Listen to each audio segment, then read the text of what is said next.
Here we are, born to be king. Générique. Merci. Générique, allez.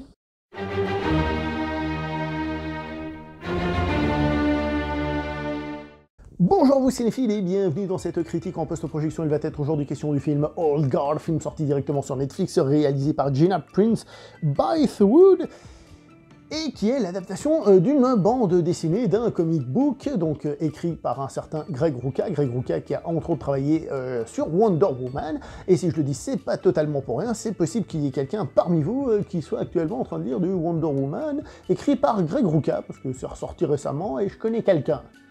Il se reconnaîtra, il va le dire dans les commentaires, et d'autres vont le reconnaître, vont l'écrire dans les commentaires. Donc avec ça, on voit que Netflix est en train de chercher d'autres comic books à adapter. Je rappelle que Tyler Rake, c'était aussi l'adaptation d'un comic book, hein, d'une bande dessinée. Donc on est dans cette recherche de Netflix, puisque semble-t-il que ça fonctionne. Alors certes, c'est pas DC Marvel, mais eux aussi placent le leur, et puis voilà, ils continuent, peut-être qu'ils vont créer leur petit univers. J'allais dire, peut-être que Valiant aurait peut-être mieux fait de finir sur Netflix que le truc qu'on a eu avec Bloodshot, mais bon, ça c'est une autre histoire, on n'est pas là pour parler de ça. Dans les rôles principaux de ce film, nous avons Charlize Theron, nous avons Kiki Lane qui interprète le personnage de Nail, on a le Belge Matthias Schoenaerts, c'est un acteur que généralement j'aime bien, il faut reconnaître ici que son interprétation n'est pas la plus folle qui soit, mais bon, c'est correct. Et je vais juste vous citer le méchant Harry Milling, qui donc interprète Merrick. Alors, juste un petit mot sur le méchant vite fait, pour dire que c'est un méchant qui est pas trop mal fait, dans le sens où il est un peu foufou comme ça, mais bon, c'est rien d'un autre monde, c'est pas un gros méchant réussi, au contraire, on a un peu l'impression que c'est le petit geek un peu psychopathe auquel t'as envie de coller une paire de claques, et voilà, c'est fini. Donc avec l'introduction que j'ai faite, peut-être que vous avez remarqué que je faisais référence à Highlander, parce que j'ai trouvé que ce film empruntait beaucoup scénaristiquement à Highlander. Déjà, de quoi est-ce que nous parle ce film? D'immortels. Ok, cool. Bon, il n'y a pas qu'Highlander hein, qui parle d'immortels. Des immortels que l'on a donc à notre époque, et dans le film, on a des flashbacks pour nous montrer leur vie à différentes époques, différentes choses. Ça fait très Highlander. D'ailleurs, leur première mission, ils se préparent tout, ils ont des armes modernes, mais ils prennent aussi leurs épées avec eux. Et tu dis, ah bah tiens. Qui plus est, nous avons aussi le fait que les personnages, pour se retrouver entre immortels, ils rêvent les uns des autres, ce qui les pousse à se réunir. Je rappelle que dans Highlander, il y avait ce qu'on appelle The Gathering, donc la grande réunion, ils devaient tous s'entretuer, en gros pour qu'il n'en reste qu'un, et ils doivent pas s'entretuer. Mais bon, j'ai trouvé qu'il y avait pas mal de trucs qui évoquaient Highlander, le film culte. Et donc, voilà, déjà de base, on va pas se le cacher, le film n'est pas très original à ce niveau-là. Il n'est pas très original non plus au-delà de ça, c'est-à-dire dans l'histoire qu'il raconte, hein, en gros des gentils contre des méchants. Hein. Il n'y a rien de folichon à ce niveau-là, je vous ai déjà parlé du méchant et de ce qu'il représentait un peu comme menace. C'est assez léger tout ça, faut dire les choses comme elles sont. Et le problème, c'est que le film ne se démarque pas spécialement par une ambiance, par une manière de réaliser, par quelque chose qui lui donne un certain caractère. Au niveau de la production design, de la mise en scène et tout ça, on est dans quelque chose de passe-partout, d'un peu quelconque. Voilà, c'est dommage, ça empêche ce film d'avoir, je dirais, presque sa propre existence. Et ouais, voilà. Le scénario du film, cependant, essaye de ne pas mettre que des grosses scènes d'action. Il y a un peu d'action, certes, mais il y a aussi un développement de personnages qui est d'ailleurs beaucoup plus réussi que dans Tyler Rake. Dans Tyler Rake, je trouvais que les scènes d'action étaient bien, mais quand ça parlait, c'était chiant. Là, j'ai trouvé que c'était mieux géré. Les parties privées, on va dire, des personnages étaient plus intéressantes. Certains drames avec certains flashbacks, hein, entre autres, c'est pas vraiment du drame, mais le fait que quelqu'un qui se régénère quand il meurt soit enfermé dans un sarcophage, on va dire, et jeté à la mer, et que la personne s'étouffe à chaque fois, elle meurt et elle se régénère pour remourir noyée, je trouve ça cool. Enfin, cool violent, quoi, mais je trouve ça cool comme idée. Les scènes d'action en tant que telles, il y a du plutôt bon et du quelconque. Il y a quelques passages qui font un peu penser à du John Wick, hein, c'est un peu ce qui se fait actuellement aux États-Unis, hein, c'est-à-dire du corps à corps avec arme à feu, c'est-à-dire on se tire dessus, puis de temps en temps on met une projection, une technique, un truc, un machin, ce qui est vachement cool, mais bon, ce qui amène aussi des techniques débiles. Hein. À un moment donné, il y a un personnage, le seul personnage de Charlize Theron d'ailleurs, il y a quelqu'un tout près d'elle, au corps à corps, à bout portant, elle lui tire dessus, pam, et ensuite, une fois qu'elle est là, elle le prend, elle se jette par terre, elle fait une projection, là, en balançant son pied. Vous savez, la planchette japonaise, là, où on se jette sur le dos, un sous-témi. Tu dis, waouh, c'est vachement compliqué pour quelqu'un que tu viens de flinguer, quoi. Vachement compliqué. Si t'as vraiment envie de faire une projection, tu lui tires dessus, poum, tu pars, au Sotogari, pam, tu l'amènes au sol. Donc au Sotogari, en gros, par exemple, tu lui tires dessus, hein, vu que tu lui attires un peu sur le côté, tu pars sur le côté faible, tu mets ta jambe derrière, tu balayes la jambe et c'est réglé. Non, il fallait faire un truc de pseudo-spectaculaire, mais qui en fait est totalement débile, surtout dans une scène de gunfight, parce que tu tires sur un mec, tu te jettes par terre, c'est beaucoup plus d'énergie, en plus tu peux te faire mal, c'est ton jamais. Bon, ah oui, c'est des super pros, mais bon, quand même, voilà quoi. Puis peut-être il y a d'autres adversaires, enfin bref, c'était débile. Il y a aussi un truc qui est rigolo, c'est qu'à un moment donné, justement, quand on essaie de faire un truc super chorégraphié, il y a un personnage qui arrive, il tire sur quelqu'un, il ramasse la mitraillette, il la passe derrière, comme ça, à une main. Vous avez déjà tenu une mitraillette, vous, dans les mains? C'est lourd ces conneries, ça se passe pas comme ça. Et c'est vrai que pendant tout le film, mais c'est dû justement à ce genre de chorégraphie, les armes semblent très légères parce qu'on peut tirer, frapper et revenir. Ça se fait de frapper avec les armes, hein, ça prend ces trucs-là. Mais là, on a un peu cette sensation de légèreté. Bref, là je fais mon chipoteur de fan de films d'action qui forcément ne peut s'empêcher. Au-delà de ces scènes filmées un peu à la John Wick, comme je disais, il y a pas mal de scènes qui sont un peu plus quelconques, où c'est pas spécialement bien filmé, c'est un petit peu n'importe quoi. Un exemple, c'est la scène du combat entre les deux personnages féminins principaux dans un avion, au début. C'est pas bien filmé. Bon, ça reste lisible, on arrive à comprendre, mais c'est pas bien filmé, hein, je suis désolé. À un moment donné, il y en a une qui lance un coup de poing, l'autre elle fait une technique de blocage, bam! Et cette technique de blocage, en fait, on passe du coup de poing à la position, c'est pas net du tout. Donc si jamais cette technique de blocage, c'est tu bloques au niveau du poignet et au niveau du coude pour disloquer, en fait le but c'est hyper tendre le bras, faire une clé, voire péter le bras.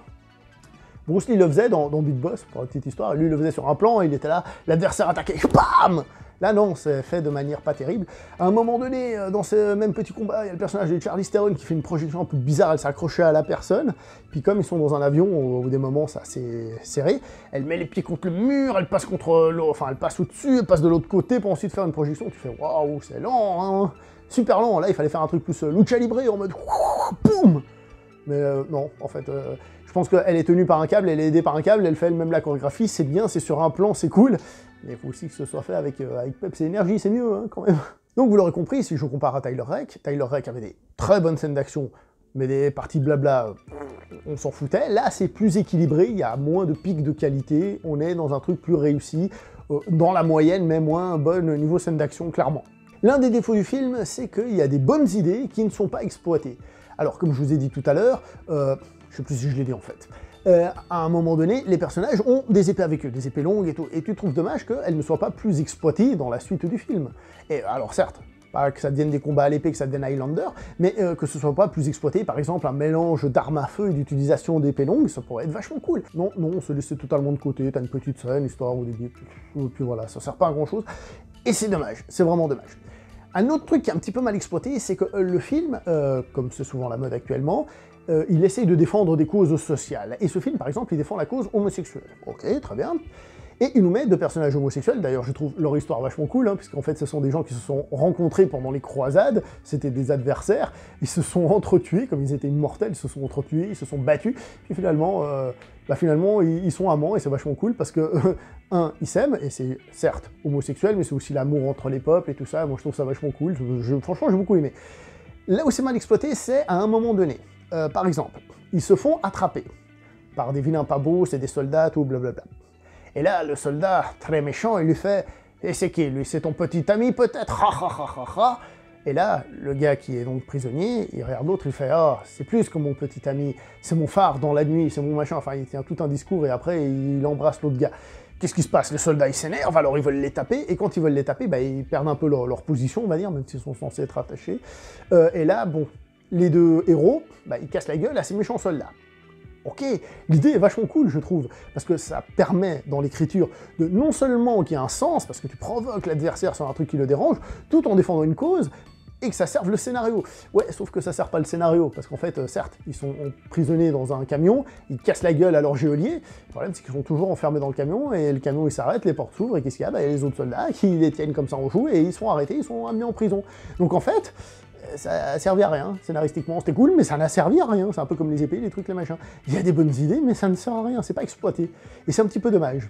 Sinon, le film en lui-même manque un peu de rythme, un peu de rythmique, c'est-à-dire que, comme j'ai dit, il y a de l'action et on développe les personnages, mais ça manque un peu, justement. Le film est assez long et à un moment, faudrait mettre un petit peu plus de rythme pour que ça fonctionne un petit peu mieux, que les choses s'enchaînent mieux. Les scènes d'action elles-mêmes ont un rythme qui est un petit peu découpé, comme ça, c'est-à-dire on se tire dessus, on arrête, on doit se déplacer, on discute, on se retire dessus, on discute, on se déplace. Ça manque un petit peu de rythme, un peu d'énergie, un peu de destruction, tout ça. Ça manque, ça manque, ça manque. Un autre petit truc, malgré tout ce que je dis là, que peut-être il y a un peu trop de développement de personnages, mais en même temps non, parce que c'est cool qu'il y ait du développement de personnages. Les personnages les plus développés sont celui de Charlize Theron, et donc celui interprété par, je sais plus le nom, par Kiki Layne, pardon.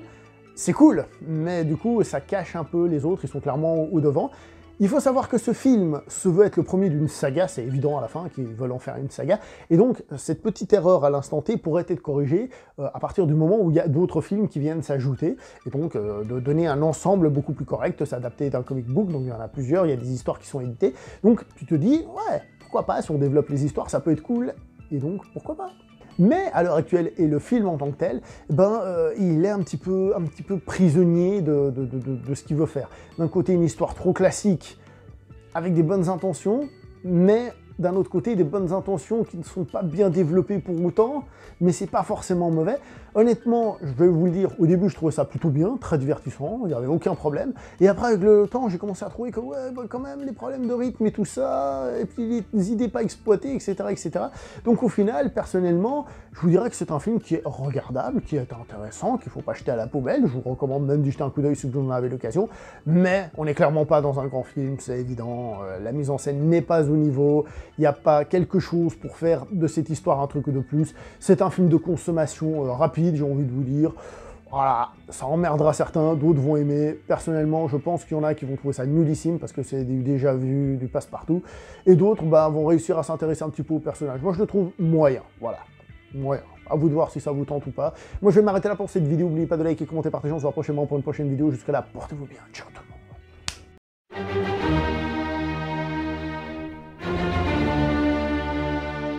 Here we belong, fighting to survive in a world with a dark power.